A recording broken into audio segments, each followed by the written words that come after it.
Owen, good morning to you. Thank you for joining us today. Good morning, Pete. Thanks for joining us. Now, just in relation to, I was having a little rant earlier on, but why is it that some insurance firms are refusing to provide travel refunds? The travel insurance industry, like everybody else, has been really rocked by what's happened. What I noticed them doing right at the beginning, Keith, was saying, okay, your policy, which is quite considerable and has an awful lot of small print in it, is not going to cover what we're dealing with now. And what they're going to do is deal with it on a case-by-case basis. They look for a lot of little get-out clauses. They look for the fact that government advice was telling people not to travel, the fact that airlines were cancelling flights in some cases, but not in others. So if the flight took off, they were saying, well, there's no compensation due. But what's interesting is that from company to company, as you alluded to there, Keith, and indeed even within companies on case-by-case basis, cases that looked incredibly similar, some were paid out, some were not. And that's before you come to the business disruption, which is a huge issue, both inbound and outbound. Business disruption, obviously, for travel agents has been massive. But on the inbound side, hotels, pubs, people like that, there have been a couple of cases brought, and the bill the insurance industry is facing is huge, both on both counts. But what they're reacting in a sort of a panicky way. But what I do notice is very little consistency between companies and even within companies. Case by case means everybody's on their own, fighting away, arguing a case, and sometimes being told our terms and conditions exclude your claim without really any clear explanation as to what exact term and condition excludes the claim. But can I ask you, surely the ombudsman, the insurance ombudsman, is the insurance ombudsman, as we know, that office, can they look after travel insurance as well? The insurance ombudsman certainly looks after travel, but what we've seen with the entire regulatory structure, I don't think it just applies to travel, but travel is what I do and I cover. We've seen the entire regulatory structure, EU 261, consumer rights, and indeed travel insurance, either falling apart is too strong a word, but playing catch up. And it could be several months, if not years, before it actually catches up with the situations that we've been facing for nearly 12 months now.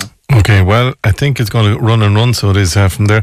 And then I was also kind of bemused because we heard over the weekend that 3 cases of the Brazilian strain of the coronavirus has arrived in Ireland. And again, there were people that came directly from Brazil in.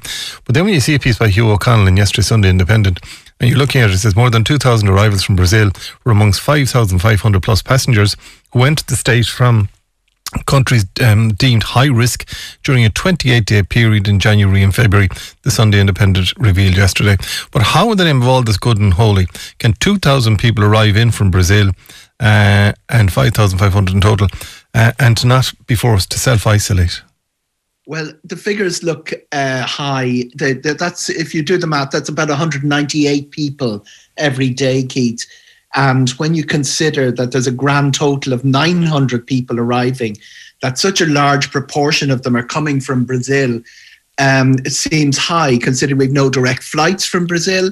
And second of all, in a good year, if you go back to 12 months ago or back to 2019, the number of people arriving in Brazil would not be that high. There's a little bit of an issue here with the statistics, which are coming from the Department of Justice, being presented to the Cabinet and being picked up by people like you doing his job, the same job as journalists like myself and yourself would always do, go look for a good source to get figures. And then it appears the figures seem to be a little bit higher than I would have expected I'm in no position to query them, but would also point out, Keith, we've never had less data. If this was 2 years ago, I'd have a fair handle. I'd be fed by airlines and airports, because there were people with clapperboards running around airports getting percentages of non-transfer. Places with direct flights, obviously, there's very good information available. When it comes to the second, people who've come in through another third country, there's not a lot of information, but there was a lot of data collected because this was very important, and there's not been collected at the moment. So if we're coming back from the Department of Justice with these figures, I've got to say I was a bit surprised by one of them that turned up a few weeks ago saying 60% of people had been on holidays. So where of their arrivals had been coming from holiday destinations. When I delved into the holiday destinations, one or two, not surprising, UK was number 1, Spain was number 2, but Poland was number 4, and Romania was number 5. Romania, where I'm looking, was never a holiday destination, certainly in winter. There was one tour operator ran a program to it in 2007 and lost their shirt. And Constanta is beautiful, and Bram Castle is very nice, but it's not a top 5 holiday destination. So what I think is happening is that the UAE may be counted as a high-risk destination, and it might be transfers coming through the UAE. And I'm not sure what they're doing with where they're coming up with the figures from Brazil, but there aren't that many ways into Ireland from Brazil, because when the Brazilian variant arose, most of the countries cancelled their flights. The figures look high. I wonder, in this cold light of day, it'll be a job really for historians when we start unraveling it, were some sort of statistical anomalies arising. There's no doubt that planting this, a front page story in the Sunday Independent, is designed to drive a debate and derive a particular narrative. Well, somebody else said to me this morning, like the fruit pickers will be coming in indeed from Poland like they did last year, and maybe they're coming in earlier this year so they can quarantine and that. But that added to numbers last year as well. But like when we have 3 strains of the Brazil pandemic in this country, but 2,000 arrived, from a statistics point of view, I'd say that number is going to rise. So it is, but you see, the three being picked up in the airport is probably, Keith, the future. It's probably where we should be. We will always have, even with a very subsistence level of travel, which we're almost down to at this stage. We're almost back to that level that we hit last April. Yeah. But there will be cases arriving. There always have been. For instance, Zika, which was the big fear of about 6 years ago. There was a Zika case. Our first Zika case arrived in Ireland last year. Scotland had an Ebola case. The key to it is not that when a variant or when somebody arrives with it, that it's picked up immediately and it's treated appropriately by the health authorities. So the 3 cases being picked up is actually a sign that the system is working. I'm not sure what is going to happen in terms of the legislation, because it's been put back again by about 4 weeks for this mandatory hotel quarantine, and there has been a hue and cry for mandatory hotel quarantine. We're the first European country to introduce this. It raises all sorts of issues, not least being the deployment of resources. Yeah. And you've seen Eamon Ryan talk about the army being involved and the security around hotels resembling something out of a Stephen King novel rather than anything that we're familiar with. And we're the first to do it. So it does look like we've become caught up in a big debate about mandatory hotel quarantine that you don't see across the other 27 countries in Europe.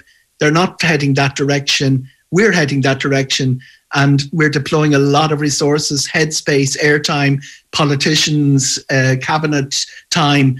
And the question really is it going to solve the problem of keeping out new variants? And does it merit the huge resources that have been put into it? Before I let you go, I see Boeing, they're in a spot of bother again, so they are over the weekend. And again, it beggars belief that there was some people, 231 people on a flight and 10 crew heading from Denver to Honolulu. Now, they did have a problem indeed in the engine, and some of the videos that are doing the runs of the engine on fire is not pleasant. This is going to damage Boeing yet again, isn't it? It's another low for Boeing. And welcome to the rest of the world, by the way. Most of domestic aviation is running as normal in America, and a lot of domestic aviation is running within Europe. We tend to think in this country that because we're closing our airspace and shutting down all our routes, everybody else is doing it. There are 40 countries in Europe.